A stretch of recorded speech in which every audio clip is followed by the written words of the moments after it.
जय गुरु जी संगत जी। शुक्राना गुरु जी। अनंतम अनंतम शुक्राना गुरु जी।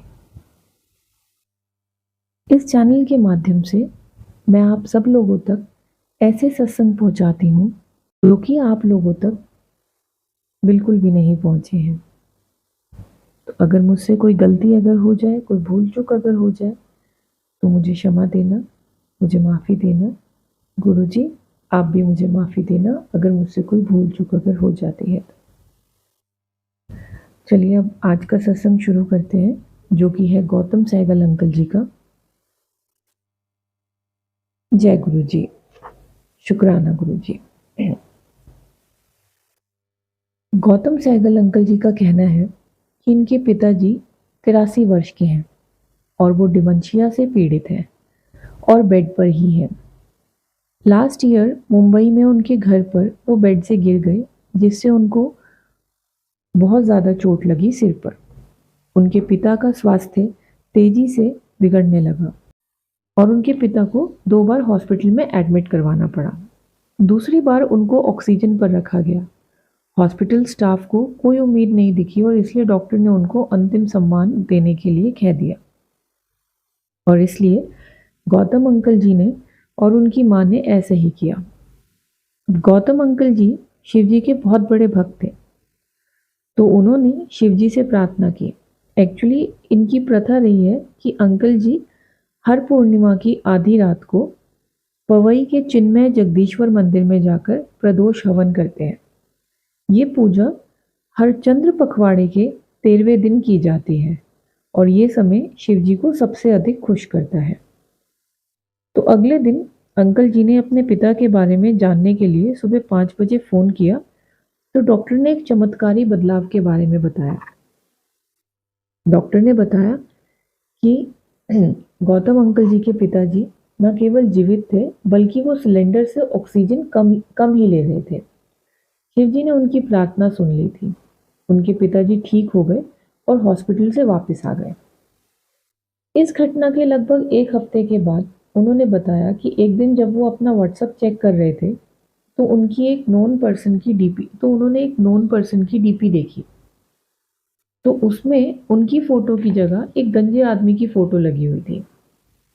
तो वो बहुत एक्साइटेड थे ये जानने के लिए कि ये फ़ोटो है किसकी। तो इसलिए उन्होंने उन आंटी को फ़ोन किया। तो उन्होंने अंकल जी को गुरु जी के बारे में बताया। वो कोई और नहीं बल्कि महाशिव थे, जो भौतिक शरीर में पृथ्वी पर आए थे।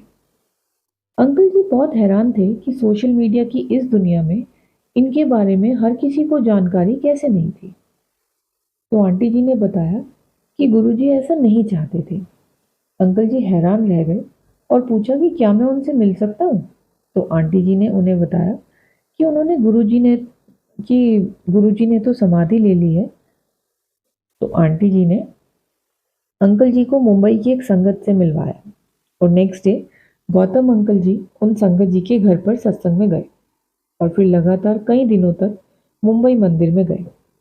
फिर उनको मंदिर में सेवा में शामिल होने का मौका मिल गया। उन्हें हर शुक्रवार सुबह सफाई सेवा के लिए आने को कहा गया।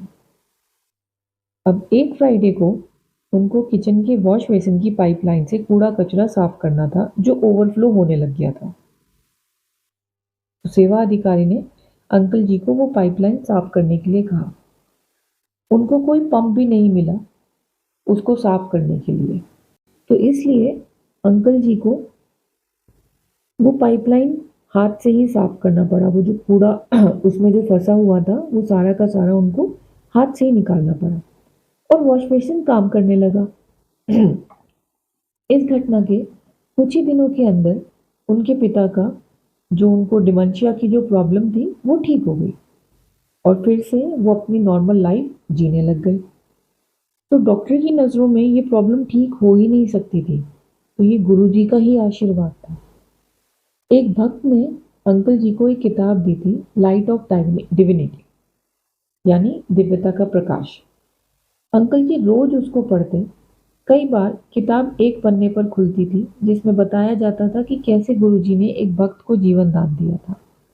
वो नियमित रूप से यह भी पढ़ते थे कि कैसे गुरुजी ने एक संगत जी के ससुर की डिमेंशिया को 90% तक ठीक कर दिया था।